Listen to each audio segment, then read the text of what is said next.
everyone, welcome to the February 25th edition of the TimeformUS Pacecast. I'm David Aragona, and I'll be joined very shortly by my co-host, Craig Milkowski.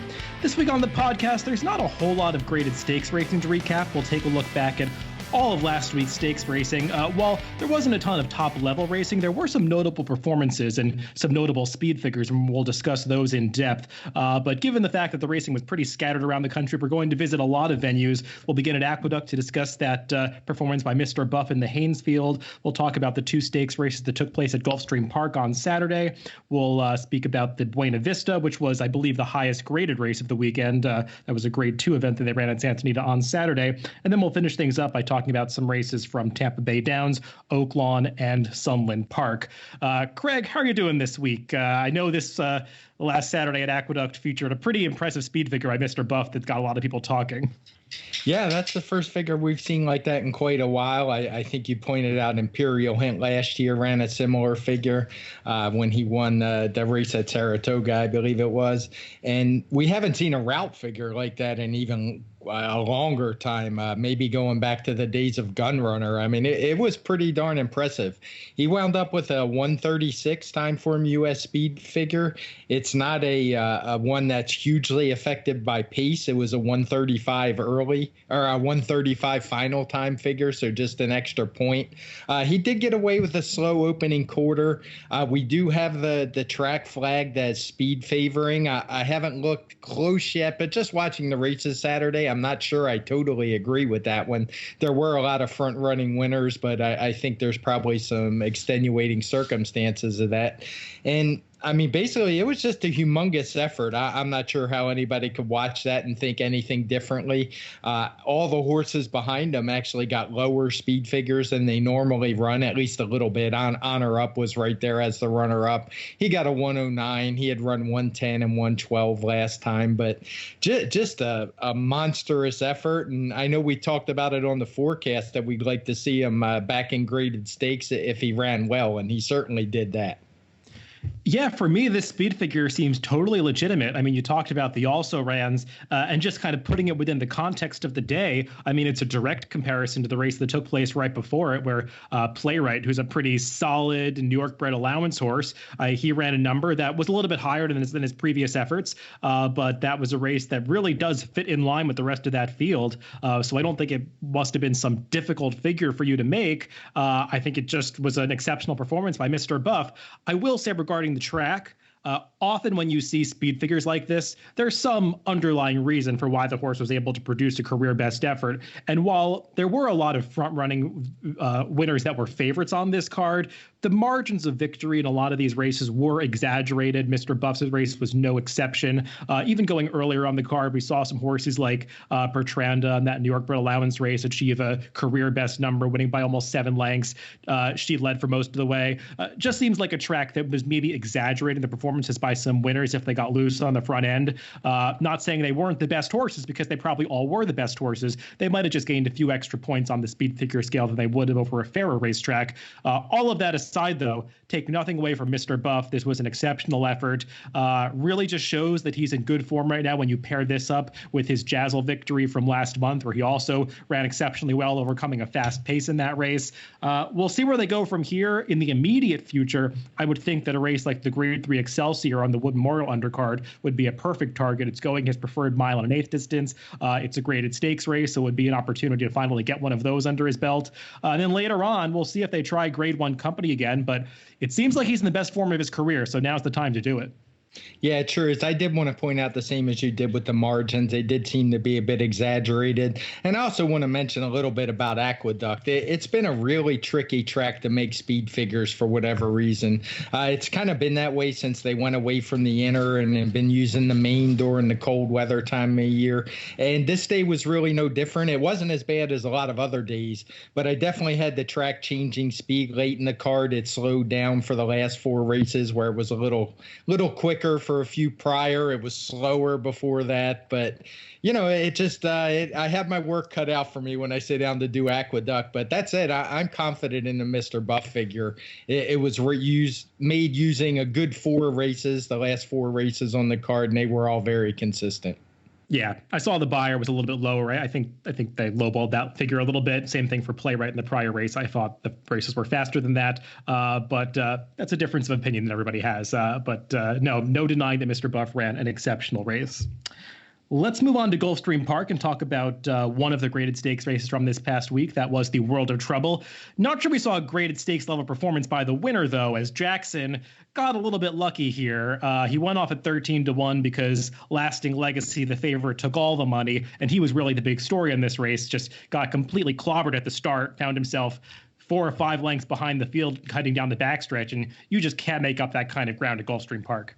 No, it was impossible. He was way too far back. He finally got going late and put in a run. As far as a graded stake, this certainly isn't a graded stakes caliber for performance for older males. Jackson only got a 111, as did the runner-up, Admiral Lynch, who was shipping in from Penn National. So other than just giving Lasting Legacy an excuse, there's not really a whole lot I have to say about this race. It was a pretty unimpressive performance by all. Yeah, ironically, I watched the head-on of the start a few times, and it seemed like the one that caused the most problems for Lasting Legacy was actually Jackson, because he veered in badly at the start and caused a chain reaction that really forced Lasting Legacy to steady so badly. Not to say they should adjudicate that, because I think stewards across the country have set a precedent of not adjudicating starts like that. But Lasting Legacy clearly just never had a chance to run his race. Even coming to the top of the stretch, Paco Lopez was trying to do the right thing by finding all the right seams to run through. We got a little bit stopped at the quarter pole. That didn't help either. Maybe he could have finished in the money, although I don't think he was ever getting up to win this race. For me, it's just a total throw-out race for Lasting Legacy. He'll probably be back in a tougher spot in the future, and I would evaluate him off his prior efforts against Imperial Hint and Diamond Oops, not this effort. As for the others, like you said, I think that Admiral Lynch and Jackson got lucky to do so well in this Grade 3 stakes race. I will not be looking to bet them back in graded stakes races in the future. No, definitely not. And I thought Epic Dreamer was a bit of a disappointment as well, getting a shot at one turn and just didn't run well at all. Now, a race at the same distance that was run later in the card at Gulfstream Park was the Any Limit for the 3-year-old fillies. And Frank's Roquette, the winner of this race, actually ran a few hundredths of a second faster than the older horses in the World of Trouble, which you just rarely see a 3-year-old filly running faster than older horses in a dirt race. Frank's Roquette, though, did have all the best of it on the front end because nobody really pressed her for the early lead. They took Sound Machine a little farther off the pace than I think some people expected. And Frank's Roquette just was able to dominate up front, but she really showed up here. She ran a nice race in her return. She did. It's hard to take a lot of stock in this race in the figure. She only got a 101, but it was a final time of 112. It was really knocked down because of a slow pace. And we do that. If anybody looks through the chart, you'll see the figures of the other horses. It makes a lot more sense than us just talking about it. But if I were going to rate Frank's Roquette off this race, I would lean more towards the 112. She did what she had to do. She had plenty left. She really looked good running through the lane. And, I think she's a promising sprinter. Personally, I hope they keep her at one turn and don't get overly ambitious as they probably did last summer it's understandable. She had run well, and you never know till she tries. But I just think she's a one-turn horse that can turn out to be a really nice sprinter. Yeah, some people might look at the buyer of this race, which was a very high 98, and see the 101 TimeformUS speed figure and think that you guys totally disagree on this race. But it's not the case. It's just the way that the speed figures work out with giving horses bonuses for pace disadvantages or taking away, penalizing them for pace advantages that they had. And Frank's Roquette had a significant pace advantage in this race. I will agree with you for sure on the fact that I would evaluate her based on the 112 final time figure. These penalizing horses that have the lead in slow paces and dirt races, it works for me 95% of the time, except when you get to these top level races where a horse like Frank's Roquette has the ability to come home off slow fractions so fast that we're going to penalize her to a very high extent, whereas a lesser horse would not be able to do that. And it gets into a situation where Frank's Roquette perhaps could have won this race by 2 lengths and gotten a very similar speed figure just because we're not letting her, achieve that higher number based on the the half mile that she ran. You just physically can't come home off a 46.5 at Gulfstream and get a high speed figure the way that the TimeformUS speed figures work out. So I agree. I would evaluate her off that 112 number. And she's a horse that I think going back in time, you were totally right about her. You had some of those races at Saratoga, the Spinaway, and the Adirondack being a lot faster than other people. And I think that really has turned out to be right for a horse like Frank's Rocket, who showed a lot of ability in those races. I hope they keep her in sprints moving forward. For me, she's just a one-turn horse. 6-7 furlongs seems perfect for her. Yeah, the one thing I do want to point out with her finishing time is eventually we hope to have where you can have incremental pace figures in the TimeformUS PPs. It's something I'm pushing for, and we'll get there eventually. But in this case, it would really show how fast Frank's Rocket came home. She went from a 90 half mile to a 112 finish, and I'm not going to try to do the math off the top of my head, but it would be well in the 150s easily. So she was absolutely flying home, as you mentioned. Let's move out to California and talk about that Grade 2 Buena Vista from last Saturday. Craig, we had talked about this race on the forecast last week, how Jolie Olympica had a lot of hype around her coming into the race. Even though she hadn't beaten much in her U.S. debut and had done it going a totally different distance, there was this prevailing opinion that she's some superstar filly for Richard Mandela. And while she had the potential to ascend to that level, she didn't do it here. And she ended up going off at a pretty ridiculous 3-5 based on the company that she was facing, because this was a solid graded stakes level race out at Santa Anita. And she just didn't take that step forward. And she was upset by Keeper of the Stars, who just went off at a pretty crazy 35-1. She did. And great call by you. You pointed out her last trip. I think she was one of your trip horses that you do your segments on for DRF. And she got the job done. Like you said, a crazy, I think she paid $74. She got back to where she had been running when she got good trips. She ran a 118 TimeformUS speed figure. And Jolie Olympica actually did improve off her debut, which was no surprise, but only to a 119, which is just about what we usually see winning these races in Southern California. It's not going to be any kind of dominant star filly when you're not hitting the 120 mark there or anywhere else for that matter. So, I mean, she's a good horse, but we both agreed she was worth taking a shot against. Unfortunately, the horse we both really liked, Muchley, scratched out of the race. So I'll be keeping an eye to see where she eventually shows up. But just a decent effort from Keeper of the Stars. I was impressed with her trip again. She was out in the clear and still kept coming, was able to grind down the winner, who, while we did say she ran well, she was clear, she was by herself, and she really had no excuse not to hang on. Yeah, in retrospect, I think that outside post position might have been a blessing in disguise for Keeper of the Stars, because the big issue with her, and the reason that I liked her a little bit off her trip last time, was that she had gotten buried down inside and really didn't seem comfortable down there raiding in behind horses in a pocket, and just could never really maneuver outside to get a clear path. But this time, Abel Cedillo kept her outside from that. I believe it was eventually the number 8 post after scratches. And she went 3 wide on the turns. She lost more ground than Jolie Olympica, but she just kept coming at her in the lane and ran her down. Yeah, Jolie Olympica ran fine. It's not like the pace was slow. The other speeds that were chasing her, they did pretty much fall away in the stretch, and horses that were coming from off the pace were the ones that did well. But still, as you said, a 119 TimeformUS speed figure is okay, but I don't see her ascending to the grade 1 level anytime soon based on this performance. She's going to have to face some tougher fields in the future if they target those races. They're nice fillies. Keeper of the Stars, I don't envision her continuing this. I mean, everything broke in her favor today. That's typically what happens when you've got a long shot winning a race. But it was just a situation where you got some value on a horse because they overbet one in particular. Yeah, I thought Lady Prince a lot was a little disappointing. Not unexpectedly, it was her first time against older horses, so I might expect a little better from her next time out. Sometimes it takes a little bit to adjust to the better competition, but otherwise, it's about what a grade 2 goes in California, right just below that 120 mark. So solid race, and I would imagine if we keep seeing this field hook up, we probably see a different winner 7 out of 10 times. I would not disagree with that. A race that I'd initially missed at Santa Anita on Saturday was the one that took place right before that, Buena Vista, and I kind of went back and watched it, and I was going through the charts from Saturday. A maiden race that went at a mile for the 3-year-olds in the 4th race came up really fast. It was a good battle to the wire between Kiss Today Goodbye and Divine Armor. Both of these horses had been coming out of a similar set of maiden races. I believe Divine Armor had actually finished 2nd, and Kiss Today Goodbye had finished 3rd in their last 2 meetings. But they stepped up and did really well in this race, and they beat Exalted, who was the big favorite. He's the horse who had finished 2nd to Nadal in his debut. Yeah, this was a really good race, I thought. I'm pretty sure this is going to be what a lot of people would term a key race. I suspect we're going to get several winners come out of here. Kiss Today Goodbye actually got a very nice trip, sitting off basically a 3-horse speed duel. And while the horses weren't going particularly fast, the fractions aren't coded in any color by us, red or blue.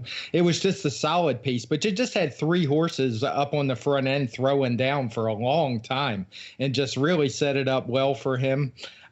He wound up with a 112 TimeformUS speed figure, which is better than we've seen in some of the Derby preps, a lot of the Derby preps, actually. And Divine Armor, as the runner-up, got the same 112. Exalted, who you mentioned, ran a 108. He had run a 106 when he was 2nd to Nadal. And even Mastering back and forth, who was part of that 3-horse duel, really jumped up 2nd time out for Bob Baffert to get a 107. And it's not like this was a tough figure to make. It was a mile race. There were a couple others on the card. This was the 4th race. The 1st and 3rd were also running a mile, and they just all really fit nice together. So I'm very confident this is going to prove to be a very strong maiden race. Yeah, it's funny. Peter Urton had also entered Exalted in the Mind That Bird Derby. It ended up scratching him out of that race at Sunland Park, opting instead for this maiden race. It seems like he actually caught a much tougher field in the maiden race than he would have in the stakes, because this race did earn a stakes quality speed figure. The winner seems like a nice horse. I agree that he got a perfect trip in this race, but he's one that they had targeted for turf initially, which is no surprise. He's by Cairo Prince out of a turfy female family, but it seems like he really has woken up on the dirt. And Divine Armor, I thought, was really game in 2nd, because the pace, as you said, it wasn't fast, but it was contested up front, and he was the one that survived that pace, putting away Exalted and Mastering. So I thought these top 2 ran really well, and I'm not going to be surprised if those lightly raced horses, Exalted and Mastering, do better in the future as well. So does seem like it has the makings of a key race. Let's move down to Tampa Bay Downs, where we saw another really impressive speed figure on Saturday in that turf dash going 5 furlongs. That was the stakes for the horses and geldings.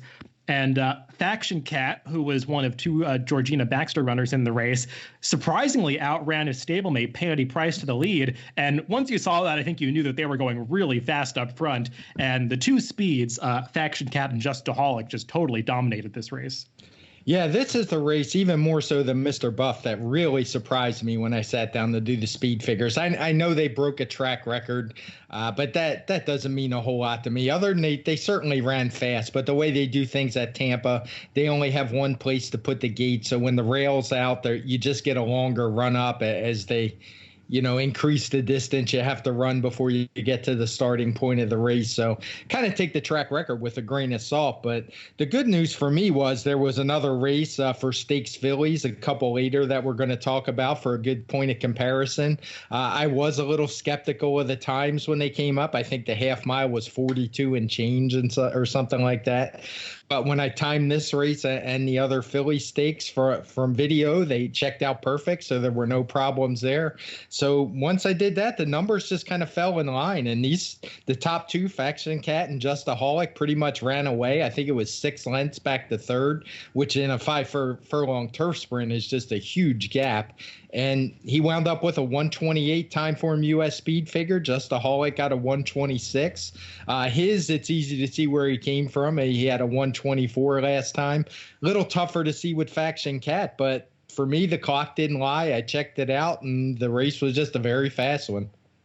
Yeah, I have to admit, I'm not too familiar with Georgina Baxter as a trainer. I don't follow the Florida circuit as closely as some others do, but I have noticed that she's really turned around some horses' careers. And I mean, the races that Faction Cat has run under her care compared to earlier in his career, it's just like he's a completely different horse. And especially now, this was his fourth start, I believe, for Georgina Baxter, and it was by far his best. He showed speed that he hadn't really had before.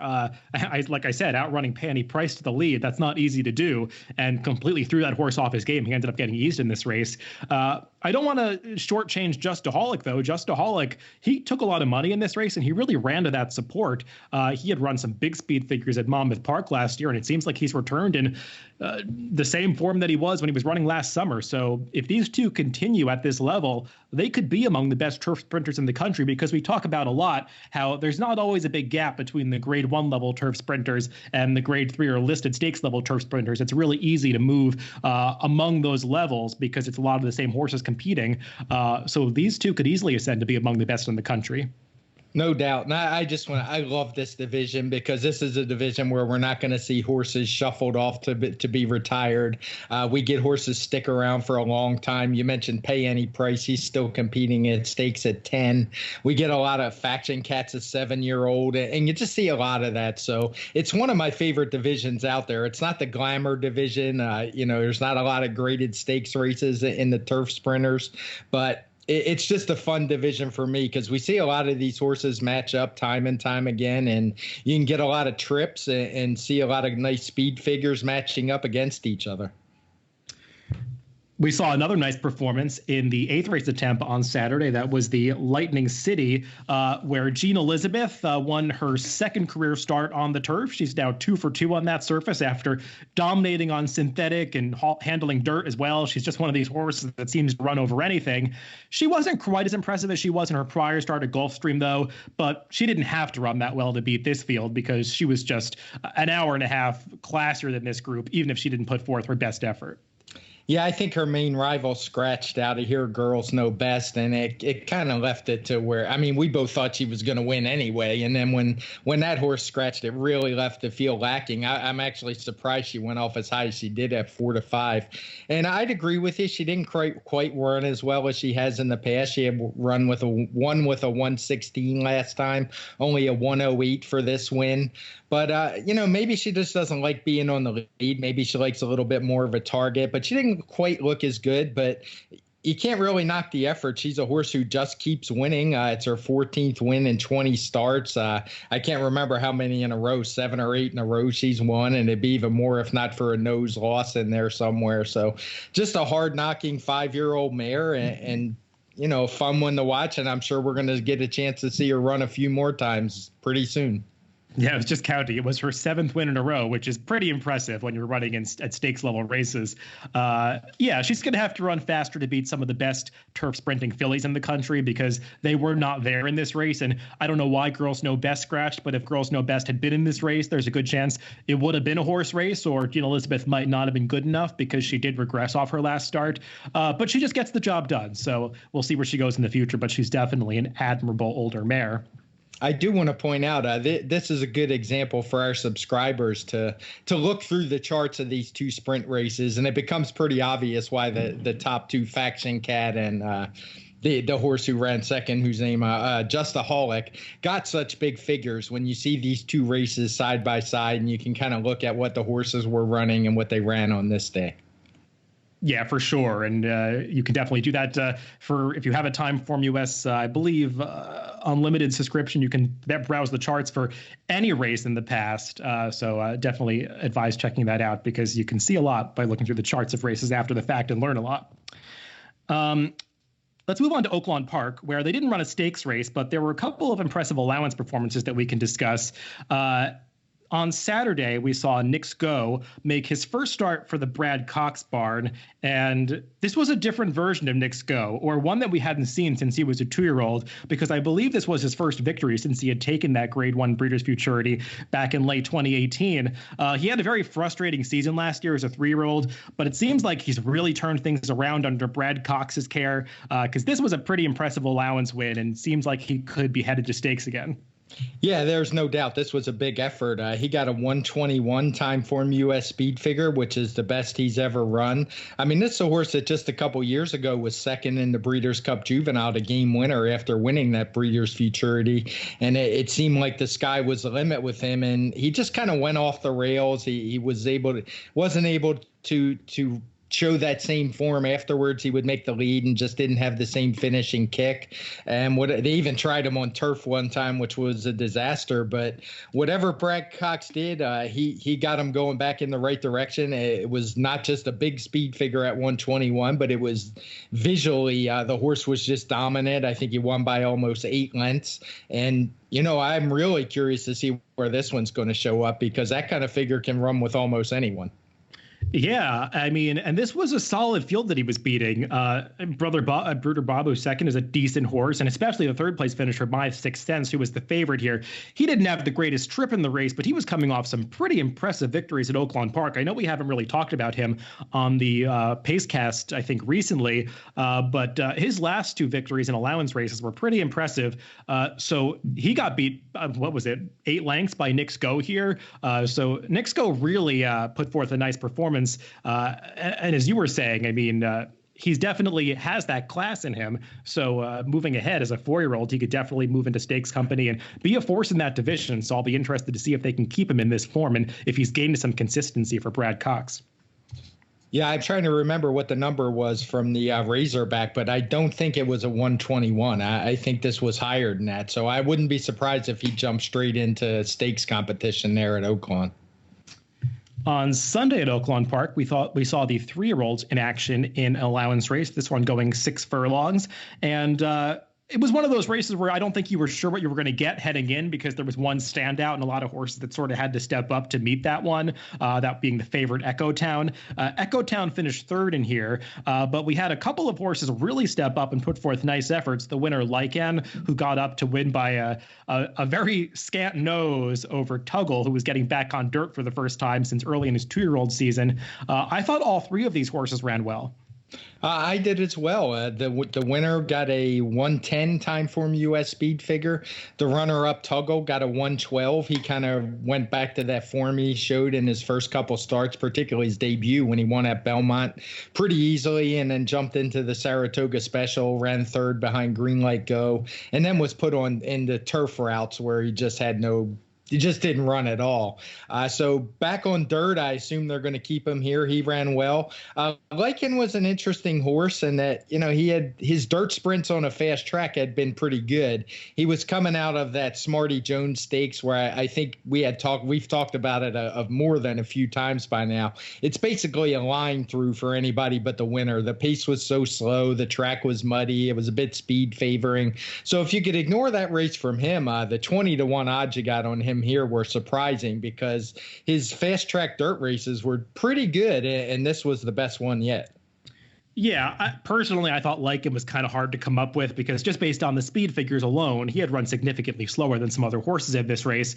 But turning back in distance, as you said, it really worked out for him. And he was just relentless coming after Tuggle, who looked like he had the race won coming to the 8th pole, but he just got run down here. I do want to focus on Echo Town, though, because when I first looked up the results of this race, I kind of said, oh, well, that's disappointing that Echo Town finished 3rd, because he was so impressive in his debut at the Fairgrounds last month. Then I watched the race, and I kind of came away with the opinion that Echo Town was probably the best horse, because as they were heading down the backstretch, he was actually up close showing speeding and testing the front end.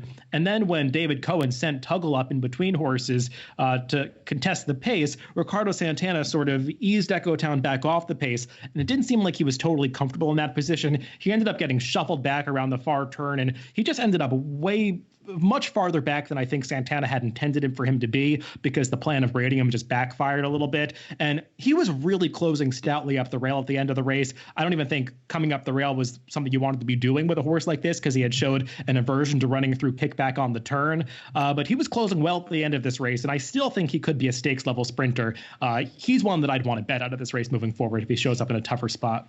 Yeah, that's a good point about the trip. He definitely got shuffled back and lost some position. And I'm with you. I think this is going to be a really strong maiden race or allowance race. It's going to be kind of a key race like we talked about at Santa Anita. And a horse like Lycan jumping up from, I think he had only run 90s to a 110.